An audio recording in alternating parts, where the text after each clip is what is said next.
From picking cotton in the fields of the South to building a million-dollar empire, the rise of Madam C.J. Walker sounds almost unbelievable. Behind the fortune was a woman who turned poverty, rejection, and struggle into unstoppable ambition. At a time when black women had almost no opportunities, she built one of the most successful businesses in America and changed history forever. But how did a poor washerwoman become the first self-made female millionaire? This is the incredible story of grit, vision, and a legacy that still inspires generations today. From cotton fields to survival. Long before she became the legendary Madam C.J. Walker, she was simply Sarah Breedlove, a little girl born into one of the hardest realities imaginable. She entered the world in 1867 on a Louisiana plantation, just 2 years after slavery officially ended in America. While freedom had technically arrived, life for black families in the South barely changed. Poverty, racism, and brutal labor still controlled everyday life. Sarah's parents had been enslaved before emancipation, and the family survived by working endless hours in cotton fields. From the very beginning, survival was not a choice. It was a necessity. Unlike most children today, Sarah never experienced a comfortable childhood. There were no opportunities waiting for her, no safety net, and certainly no signs that she would one day become one of the richest women in America. But her struggles only became worse. By the age of 7, Sarah had already lost both of her parents. Suddenly orphaned, she moved in with her older sister, but life there was far from peaceful. Historians believe she endured harsh treatment and instability during those years, forcing her to grow up much faster than most children ever should. And because life in the South was especially dangerous for young black girls at the time, Sarah made a desperate decision while still in her early teens. She got married at just 14 years old, hoping marriage would offer protection and security. It wasn't a love story, it was survival. A few years later, she gave birth to her only daughter, Lelia. But before Sarah could even settle into adulthood, tragedy struck again. Her husband died unexpectedly, leaving her a widow at only 20 years old with a small child to care for completely on her own. Imagine the pressure: no education, no money, no social status. A young black widow in the late 1800s America had almost no path to success. Most people in her position would spend their entire lives trapped in poverty. And honestly, society expected exactly that from her. Desperate for work, Sarah moved to St. Louis, where her brothers worked as barbers. There, she found employment as a washerwoman, cleaning clothes for wealthy white families. The job was exhausting. She spent long days bent over steaming hot tubs, scrubbing laundry by hand for barely more than $1 a day. Sometimes she worked so much that her hands cracked from the chemicals and constant labor. But even in the middle of that struggle, Sarah had something many people around her didn't: ambition. She refused to accept that suffering would define her entire life. While washing clothes during the day, she reportedly attended church gatherings and listened closely to conversations about education, business, and self-improvement. Deep down, she believed there had to be something bigger waiting for her. Still, the hardships kept piling up. Poor living conditions, stress, and harsh hair products common at the time caused Sarah to suffer severe scalp problems and hair loss. For many women, especially black women in that era, hair carried deep personal and social meaning. Losing it damages confidence and dignity. What Sarah didn't realize then was that this painful problem would eventually change her entire future. The same struggle that embarrassed her would later become the foundation of a business empire worth millions. But before the wealth, before the fame, and before the world knew the name Madam C.J. Walker, there was simply a woman trying to survive another day. A woman who had already endured more pain by age 20 than most people experience in a lifetime. And maybe that is exactly what made her different. Because every brutal chapter of Sarah Breedlove's early life was quietly building the resilience, hunger, and determination that would later shock America. The idea that changed everything. By the early 1900s, Sarah Breedlove's life still looked nothing like success. She was living in poverty, working exhausting hours as a washerwoman, and trying to raise her daughter with barely enough money to survive. Every single day felt like a battle just to stay afloat. But hidden inside those struggles was the beginning of an idea that would completely transform her future. At the time, many black women across America suffered from severe scalp conditions and hair loss. Indoor plumbing was rare, hygiene products were harsh, and most women used heavy soaps mixed with damaging chemicals just to clean their hair. Add constant stress, poor nutrition, and difficult working conditions, and the problem became even worse. Sarah was one of those women. Her hair reportedly began falling out badly while she worked long hours over steaming tubs of laundry. Imagine spending your days surrounded by heat, sweat, chemicals, and exhaustion, only to watch your confidence slowly disappear every time you looked in the mirror. For black women during that era, hair was more than appearance. It represented pride, dignity, and self-respect in a society already determined to tear them down. And at first, Sarah didn't have a solution. She tried different homemade remedies and experimented with products from other black hair care entrepreneurs who were beginning to enter the beauty industry. One of the most influential figures was Annie Turnbow Malone, a successful businesswoman whose hair products were gaining popularity among black women. Sarah even worked briefly as a sales agent for Malone's company, learning valuable lessons about marketing, customer relationships, and the growing demand for black beauty products. That experience changed everything. For the first time, Sarah realized something powerful. Her struggle was not unique. Millions of black women were facing the exact same problem. And more importantly, almost nobody in America was seriously serving that market. That realization sparked something inside her.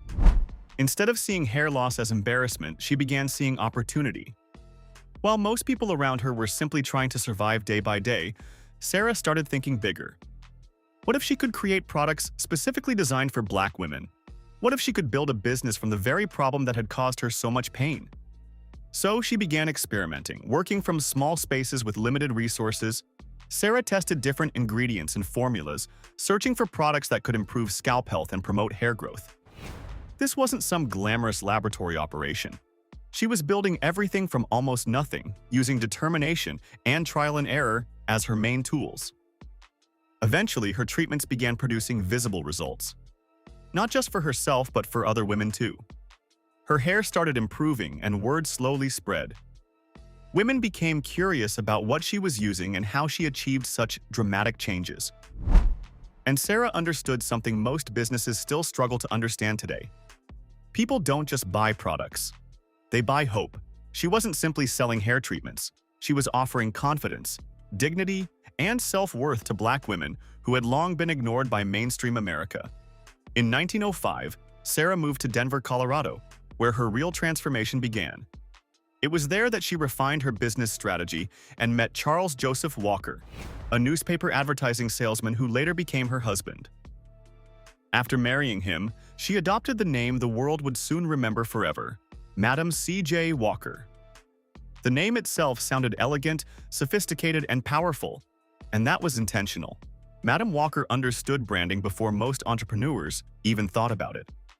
She carefully crafted an image of success, professionalism, and confidence because she knew perception mattered in business. But behind the polished image was still the same woman who once picked cotton and scrubbed laundry for survival. Now, however, she had something different. Vision. Madam Walker started traveling across cities, going door to door to personally demonstrate her hair care products to black women. She taught them how to care for their hair, improve scalp health, and use her famous Walker system. Her sales approach was incredibly personal. She connected directly with customers because she truly understood their struggles. She had lived them herself, and slowly, the impossible started happening. Women loved the products. Sales increased. Her reputation grew. What began as a personal struggle was turning into a serious business. But Madam Walker wasn't satisfied with simply making money for herself. She saw something even bigger. She realized that her company could create opportunities for other black women who, just like her, had been trapped by poverty and limited choices. That idea would soon become the foundation of an empire. Because the woman who once struggled to survive was no longer thinking like a washerwoman. She was beginning to think like a mogul, building a million-dollar empire. By the time Madam C.J. Walker arrived in Denver, she was no longer just a struggling widow searching for survival. She had discovered something far more powerful, a business opportunity capable of changing not only her own life, but the lives of thousands of Black women across America. And once she understood the potential of that opportunity, she moved with relentless determination. At a time when women rarely owned businesses and Black women faced even greater barriers, Madam Walker began building her company from the ground up. There were no investors backing her, no massive corporations helping her expand, no social media advertising her products. Everything she built came through strategy, persistence, and an extraordinary understanding of people. Her approach was simple but brilliant. Instead of waiting for customers to find her, Madam Walker went directly to them. She traveled from town to town, knocking on doors, visiting churches, and demonstrating her haircare products in person.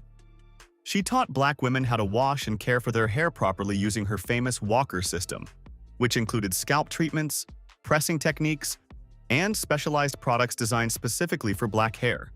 But what truly made her different wasn't just the products. It was the way she sold empowerment alongside them. Madam Walker understood that many Black women during that era had been denied confidence, economic opportunity, and social visibility. So when she spoke to customers, she wasn't simply talking about beauty. She was talking about transformation, dignity, independence, and self-worth. And women responded. Demand for her products exploded rapidly. Soon, what started as a small operation became a fast-growing business empire. Madam Walker expanded her reach across the country, opening offices, distribution centers, and training schools. Eventually, she established her company headquarters in Indianapolis, which became the center of her growing empire. But perhaps her most revolutionary move was something few people expected at the time. She started hiring and training Black women as sales agents. This decision changed everything. In the early 1900s, job opportunities for Black women were incredibly limited. Most were trapped in low-paying domestic work, cleaning homes or working in kitchens for wealthy families. Madam Walker offered something completely different, a chance to earn real income, dress professionally, travel, and build financial independence. She created a nationwide network of Walker agents, women who sold her products directly within Black communities. What made her system even more powerful was how organized it became for its time. Madam Walker didn't just sell products. She created structure. She built training programs for her agents, teaching them not only how to sell, but how to present themselves with confidence, speak clearly, and manage their own income. For many women, this was the first time they had ever received business education of any kind. She also introduced incentives and rewards, encouraging competition and excellence within her network. Top performers were celebrated publicly, which motivated others to push harder. This wasn't accidental success. It was a carefully designed ecosystem of growth. Every agent became a walking advertisement for the brand, and every sale reinforced the idea that Black women could be successful entrepreneurs in their own right. But these women were more than salespeople. Madam Walker trained them in personal presentation, financial discipline, and entrepreneurship. She encouraged them to see themselves as businesswomen at a time when society barely acknowledged them at all. For many of these women, joining the Walker Company became life-changing. And this is where Madam Walker's genius really showed. She realized that empowering other women would also strengthen her brand. Every successful Walker agent became living proof that her company represented more than beauty products. It represented possibility. The business grew at an astonishing pace. Factories began producing large quantities of her products, while advertisements featuring Madam Walker appeared in Black newspapers across America. Her image became instantly recognizable. Elegant clothing, perfectly styled hair, and an aura of confidence that commanded attention. She understood branding long before modern marketing experts turned it into a science. Madam Walker carefully crafted herself into a symbol of success because she knew representation mattered. Millions of Black Americans had spent generations seeing wealth and power associated almost exclusively with white society. But here was a Black woman building a luxury brand and openly celebrating her success in an era when racism still dominated American life. That visibility was revolutionary. As her wealth increased, so did public fascination with her story. People could hardly believe that a woman born to formerly enslaved parents had built one of the most successful Black-owned businesses in America.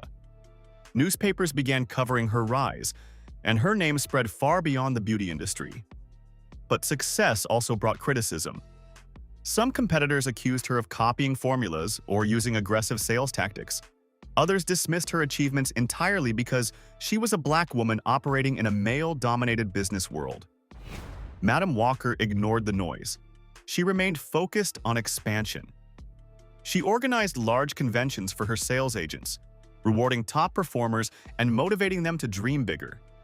In many ways, she pioneered strategies that modern companies still use today: motivational events, direct sales systems, personal branding, and community-driven marketing, and the money kept flowing. By the 1910s, Madam Walker had become one of the wealthiest black women in America. Some estimates suggest her company generated enormous profits for the time, making her the country's first self-made female millionaire. Think about how unbelievable that really was. A woman who once scrubbed clothes for barely $1 a day had now built a business empire powerful enough to make history. She went from surviving poverty to creating wealth on a scale most Americans, black or white, could only dream about. Even as her empire expanded, Madam Walker continued investing in her community, funding scholarships, supporting black institutions, and mentoring young women who dreamed of independence. She believed success meant nothing if it was not shared, and she made sure her wealth created opportunities far beyond her own lifetime. But perhaps the most remarkable part of her story was this: Madam Walker never forgot where she came from. Because for her, success was never only about becoming rich. It was about proving that someone society expected to fail could rise high enough to change the future for everyone who came after her. The legacy of Madam C.J. Walker. By the late 1910s, Madam C.J. Walker had reached a level of success that very few people in her era could even comprehend. The poor washerwoman who once scrubbed clothes for barely $1 a day was now recognized as one of the wealthiest and most influential black women in America. But even at the peak of her wealth, her story was never just about money. It was about what she chose to do with it. For Madam Walker, success was never the finish line. It was a tool. As her empire expanded, so did her lifestyle. She purchased elegant homes, traveled across the United States, and moved in circles that were almost unheard of for a black woman at the time. Yet her most iconic property remained Villa Lovaro, a grand mansion in Irvington, New York, overlooking the Hudson River. The estate itself was a statement.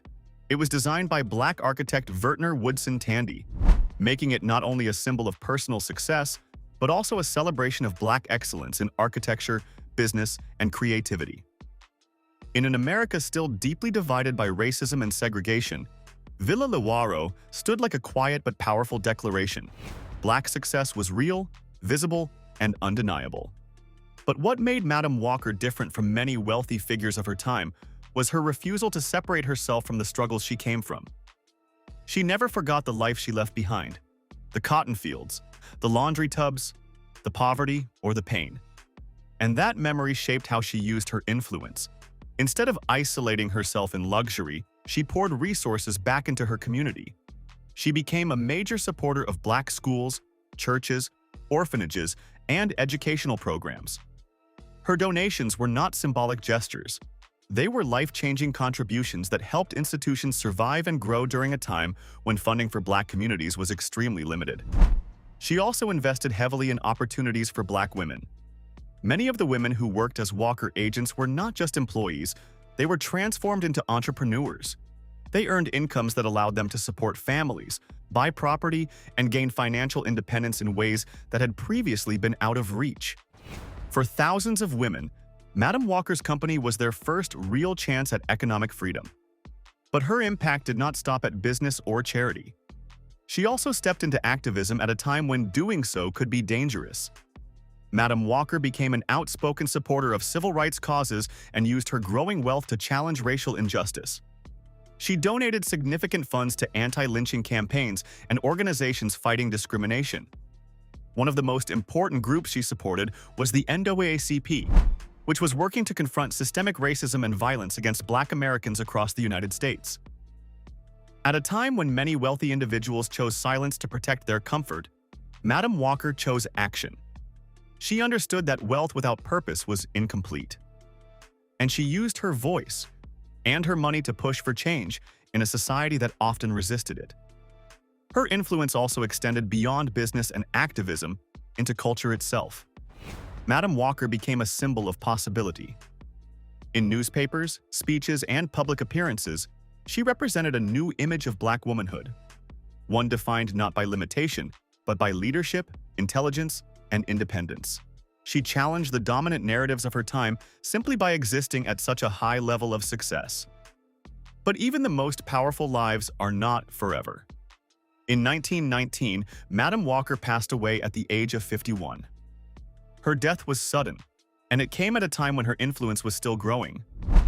Yet in her relatively short life, she had already achieved what most people could never accomplish in multiple lifetimes. She had gone from poverty to millionaire status, from laborer to business leader, from invisibility to historical significance. And even after her passing, her legacy continued to grow. Her daughter, Alelia Walker, carried forward parts of her mother's influence and became a central figure in the Harlem Renaissance, a cultural movement that celebrated Black art, music, literature, and identity. Through her daughter, Madame Walker's impact continued shaping culture long after her death. But the most powerful part of her legacy is not found in mansions or business records. It is found in the idea she left behind. The idea that where you start does not have to define where you finish.